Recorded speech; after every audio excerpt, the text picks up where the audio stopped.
Hello everyone, welcome to Study Engine official YouTube channel. साथियों, जो polity की MCQ की सीरीज चल रही थी उसका ये अगला सेशन है जिसमें हम बात करने वाले हैं directive principles of state policy, यानी कि राज्य के नीति निर्देशक सिद्धांतों के बारे में।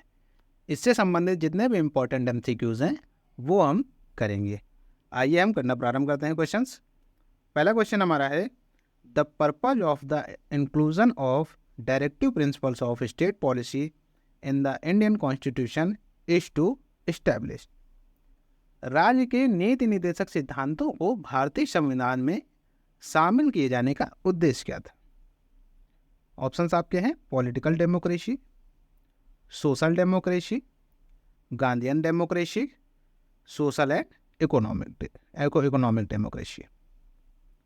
तो साथियों, जो इसका सही आंसर है वो आपका है option D, social and economic democracy, यानी कि सामाजिक और आर्थिक प्रजातंत्र की स्थापना करना। जो राज्य के नीति निर्देशक सिद्धांत थे जो इन्हें भारतीय संविधान में शामिल किया गया, तो इसका मेन उद्देश्य यही था कि सामाजिक और आर्थिक प्रजातंत्र की स्थापना की जाए। अगला क्वेश्चन देखते हैं हम लोग। अगला क्वेश्चन हमारा है, how are the directive principles of state policy different from fundamental rights. जो राज्य के नीति निर्देशक तत्व हैं ये मूल अधिकार से किस प्रकार से भिन्न है? ऑप्शंस आपके हैं, farmer is for union government and later is for state government, यानी कि जो डीपीएसपी है ये आपके केंद्र सरकार के लिए है और आपके मूल अधिकार जो हैं ये राज्य सरकार के लिए हैं। तो ऐसा तो नहीं है, तो इस हिसाब से ये गलत हो जाएगा। फिर बात करें, former is a part of constitution whereas latter is not. तो इसमें कह रहा है कि ये डीपीएसपी जो है कॉन्स्टिट्यूशन के पार्ट है, जबकि फंडामेंटल राइट्स कॉन्स्टिट्यूशन के पार्ट नहीं है।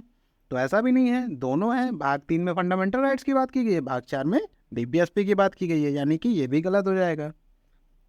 अगला कह रहा है, directive principles are not enforceable whereas fundamental rights can be enforced, यानी कि ये जो डीपीएसपी है ये प्रवर्तनीय नहीं है, जबकि फंडामेंटल राइट्स के लिए हम न्यायालय जा सकते हैं।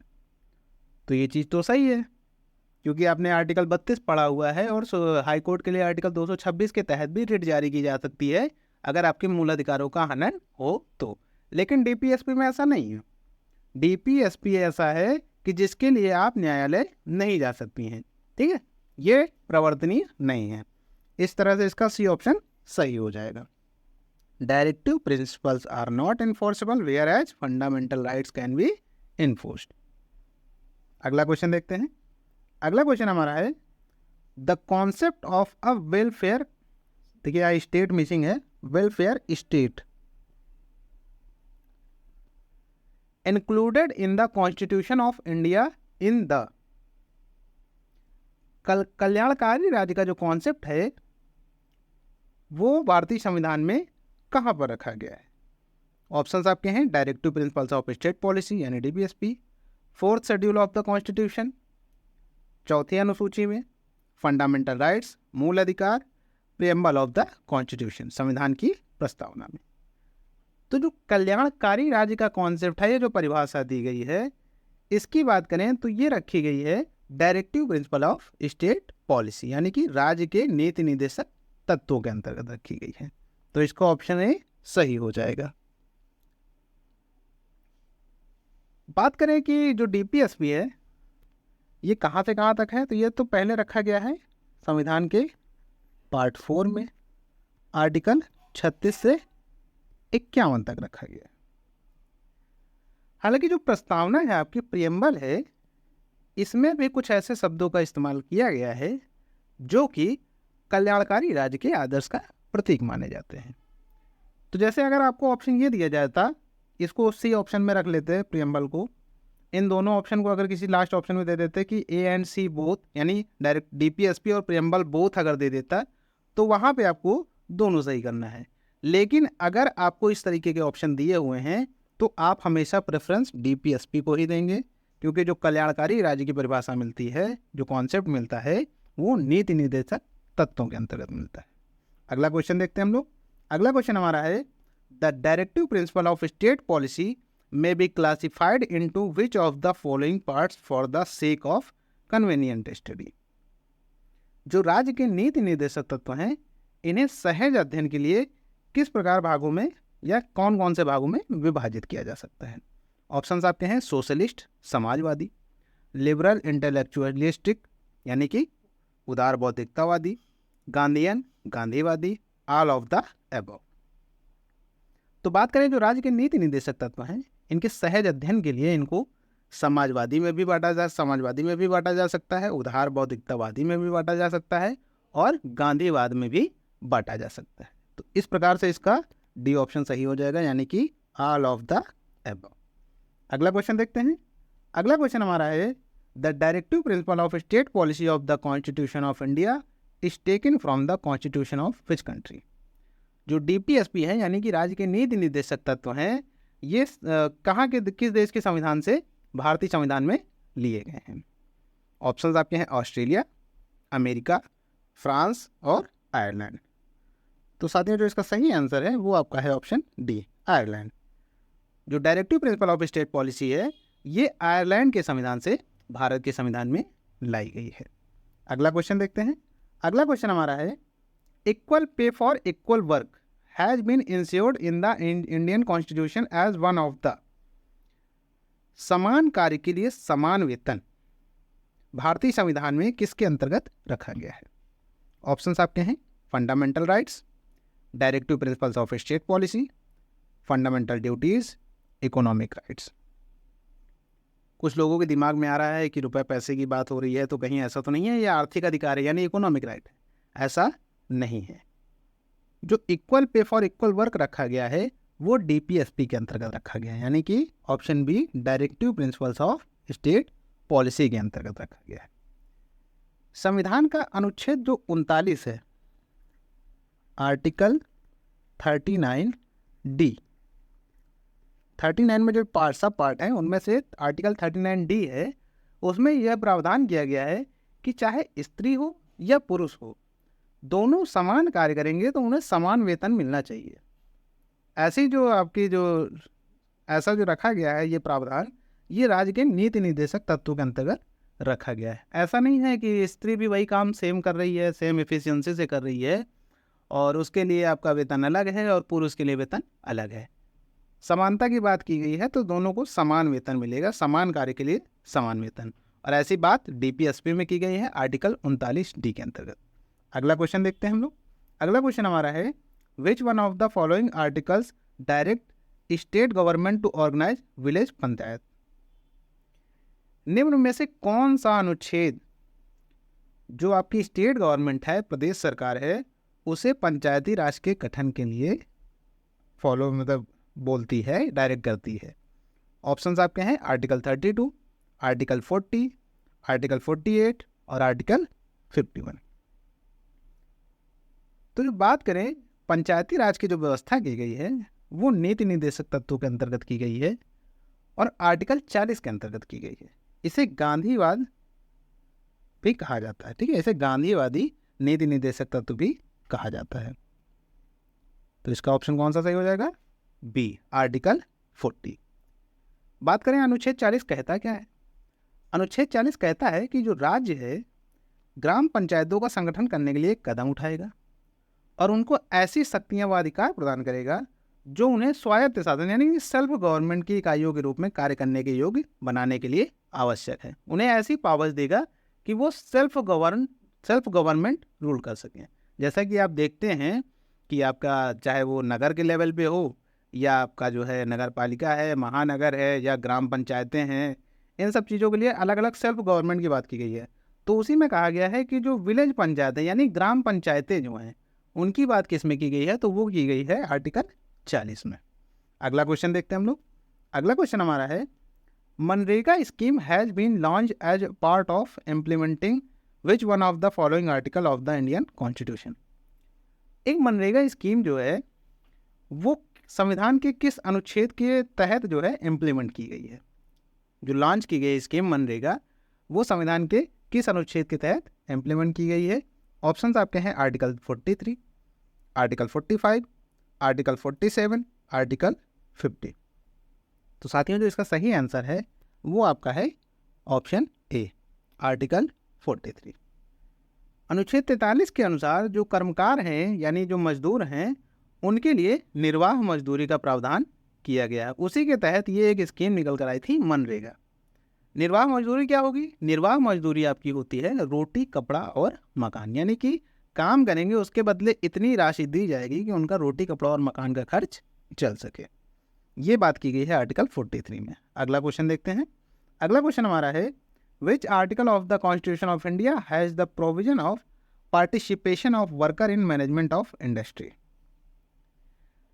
किस अनुच्छेद के तहत जो वर्कर हैं, किसी भी इंडस्ट्री में जो वर्कर हैं, तो उनकी मैनेजमेंट में सहभागिता किस अनुच्छेद के तहत भारतीय संविधान में कही गई है, या इनको जो सहभागिता का दर्जा दिया गया है कि ये वहाँ पर भी बढ़ चढ़कर हिस्सा लेंगे, वो किस आर्टिकल के तहत कहा गया है? ऑप्शंस आपके हैं आर्टिकल 43, आर्टिकल 43A, आर्टिकल 45 और आर्टिकल 47। तो इससे पहले ही हमने बात की थी आर्टिकल 43 की, तो वो था कर्मकारों के लिए निर्वाह मजदूरी की। अब अगर वर्कर काम कर रहे हैं तो कहीं ना कहीं उन्हें अपनी बात रखने के लिए मैनेजमेंट में उनके आदमी भी होने चाहिए, जैसे कि आपने सुन रखा होगा यूनियन लीडर, ठीक है। तो ये जो प्रावधान आया ये लाया गया 42वें संविधान संशोधन द्वारा, जो कि कब आया था? 1976 में। तो वहाँ पे एक नया सब आर्टिकल जोड़ा गया, आर्टिकल 43A, और इसमें कहा गया कि जो भी कर्मकार हैं यानी वर्कर हैं उनकी मैनेजमेंट में भागीदारी सुनिश्चित की जाए, यानी कि उनका एक पर्सनल नेता होगा, जैसे यूनियन लीडर होते हैं, तो वो अपनी बात मैनेजमेंट तक पहुंचाए। अगला क्वेश्चन देखते हैं हम लोग। अगला क्वेश्चन हमारा है, in India separation of judiciary from the executive is enjoyed by? Bharat में न्यायपालिका का कार्यपालिका से पृथककरण किस अनुच्छेद के अंतर या किस उसके अंतर्गत आता है? ठीक है, ऑप्शंस आपके हैं, the preamble of the constitution, A directive principles of state policy, the 7th schedule, the conventional practice.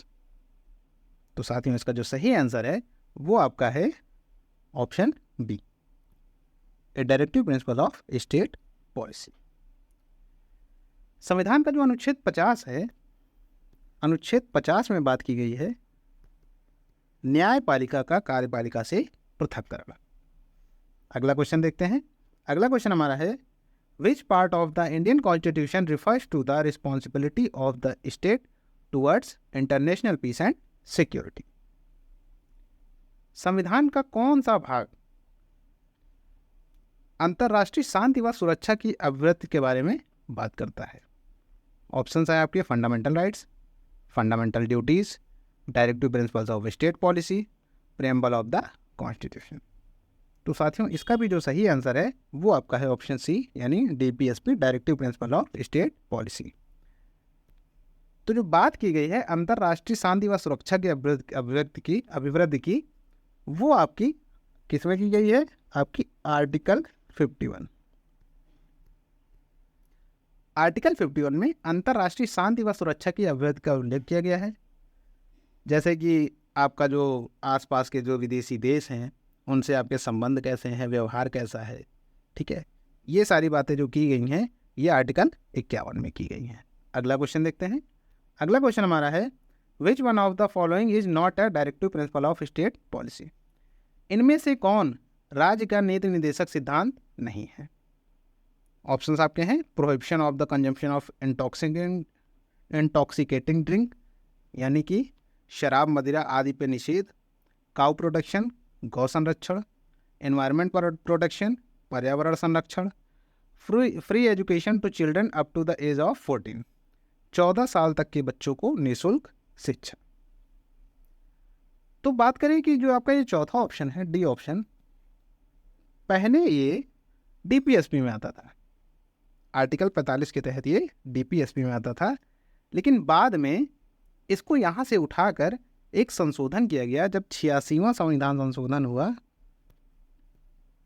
86वां संविधान संशोधन हुआ 2002 में, तो इसके तहत इसे रख दिया गया किसमें? आर्टिकल 21 का में, और इसे मूल अधिकार बना दिया गया। तो इस प्रकार से यह अब DPSP का पार्ट नहीं है। DPSP में अब बात की गई है जो 6 वर्ष से कम के उम्र के बच्चे हैं उनकी शिक्षा के बारे में ध्यान देना है। लेकिन जो 14 वर्ष की उम्र तक निःशुल्क शिक्षा की बात की गई है, अब उसे मूल अधिकार बना दिया गया है और उसे रखा गया है आर्टिकल 21 का में। वहीं बात करें मद निषेध यानी कि शराब मदिरा आदि के सेवन पर निषेध, ये आपका आता है आर्टिकल 47 में। काउ प्रोटेक्शन गौ संरक्षण जो है ये आर्टिकल 48 के अंतर्गत आता है, और जो आपका पर्यावरण संरक्षण है ये 48A के अंतर्गत आता है। अगला क्वेश्चन देखते हैं।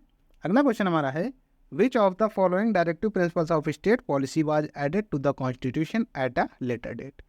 इनमें से कौन सा राज्य का नीति निर्देशक सिद्धांत संविधान में बाद में ऐड किया गया, बाद में जोड़ा गया। ऑप्शंस आपके हैं ऑर्गेनाइजेशन ऑफ विलेज पंचायत, तो ये तो पहले से ही था। प्रोहिबिशन ऑफ काउ शेल्टर, ये भी पहले से था। फ्री लीगल एड और यूनिफॉर्म सिविल कोड। तो बात करें कि आपका ये भी पहले से था, ये भी आपका पहले से था, और यूनिफॉर्म सिविल भी कोड भी पहले से था। लेकिन जो फ्री लीगल एड है यानी कि जो निःशुल्क मुफ्त कानूनी सलाह का प्रावधान है, ये बाद में ऐड किया गया।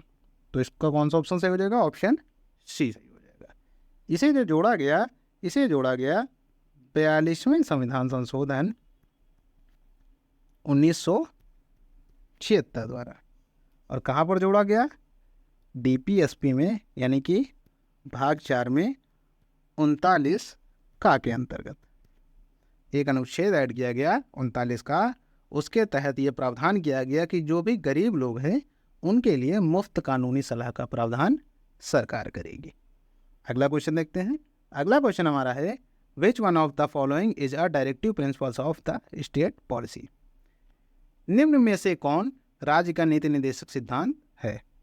ऑप्शंस आपके हैं uniform civil code, freedom of the press, freedom of the religion, equality before law. तो बात करें कि जो आपके ये अन्य ऑप्शन है जैसे कि विधि की समझ समानता, ये तो आपका फंडामेंटल राइट्स है। धार्मिक स्वतंत्रता का अधिकार, ये भी फंडामेंटल राइट्स है। और प्रेस की स्वतंत्रता, ये भी फंडामेंटल राइट्स है। लेकिन जो यूनिफॉर्म सिविल कोड है ये आपका directive principles of state policy है। बात करें ये कहाँ पे रखा गया है इसको, तो आर्टिकल 44 में। इस समय काफ़ी चर्चा में भी है यूनिफॉर्म सिविल कोड, समान नागरिक संहिता, यानी कि भारत के जो समस्त राज्य क्षेत्र में नागरिकों के लिए एक समान नागरिक संहिता होगी। सबके लिए एक नियम कानून होंगे, चाहे वो गोद लेने के लिए हो, चाहे शादी विवाह के लिए हो, हर चीज़ के लिए एक कानून होगा। इसको इम्प्लीमेंट करने के लिए सरकार काम कर रही है, और ये हमारा रखा गया है DPSP में। अगला क्वेश्चन देखते हैं।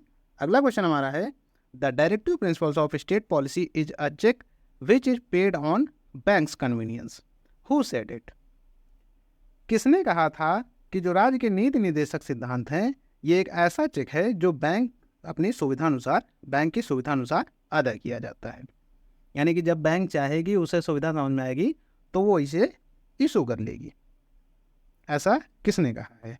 ऑप्शंस आपके हैं BR Ambedkar, KM Munshi, doctor Rajendra Prasad और KT शाह। तो इसका ऑप्शन डी ही सही है। KT शाह जी ने कहा था कि राज्य के जो नीति निर्देशक सिद्धांत हैं ये एक ऐसा चेक है जो बैंक अपनी सुविधानुसार अदा करती है या उसे देती है। ऐसा क्यों कहा गया था? क्योंकि इनमें वैसे ही प्रावधान रखे गए थे जिन्हें बाद में कभी भी इम्प्लीमेंट किया जा सके। आशा करते हैं सारी चीज़ें आपको अच्छे से समझ में आई होंगी। अगर वीडियो आपको पसंद आई हो तो वीडियो को लाइक कर दीजिएगा, अपने दोस्तों के साथ इसे शेयर कर दीजिएगा, और कमेंट करके हमें ज़रूर बताइएगा कि वीडियो आपको कैसी लगी। जो लोग भी चैनल पर नए आए हों, चैनल को सब्सक्राइब कर लीजिएगा और बेल आइकन जरूर दबा लीजिएगा ताकि आने वाली नोटिफिकेशन आपको मिलती रहे। धन्यवाद।